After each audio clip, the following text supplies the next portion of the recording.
Bonsoir, la question fait débat depuis longtemps sans qu'aucune réponse formelle puisse être apportée.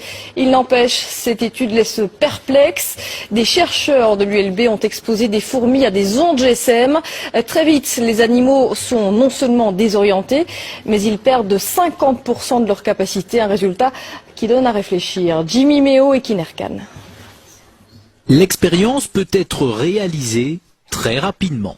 Poser un téléphone portable au milieu d'une société de fourmis et déjà instantanément, les premiers effets sont visibles. Vous voyez que celle-ci n'a plus sa locomotion normale. C'est plus faire aller ses pattes, c'est parce qu'elle a été trop longtemps près des ondes. Ça, c'est une ataxie musculaire. Le premier système touché est le système nerveux. Mais le système nerveux, il dirige tout. Il dirige la locomotion, il dirige la perception des signaux émis par les autres, il dirige le comportement, etc. Donc tout est affecté.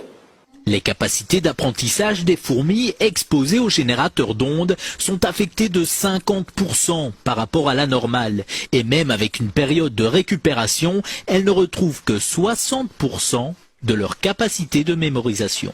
J'ai éteint le générateur, elles ont récupéré un peu et ont pu apprendre, mais n'ont plus jamais réatteint leur niveau initial.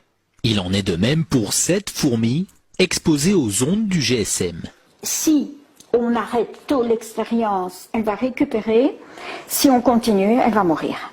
Les dangers pour l'homme sont aussi à prendre au sérieux.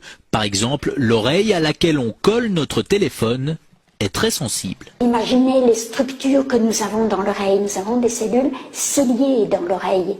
Déjà dans l'oreille moyenne, la trompe d'Eustache, mais après, pour l'équilibre, pour le son, ce sont des cellules terriblement fragiles. Les conseils, éloignez votre appareil, pas d'utilisation pendant trop longtemps. Et contre les insectes nuisibles, un petit générateur d'ondes pourrait ainsi faire office d'insecticide.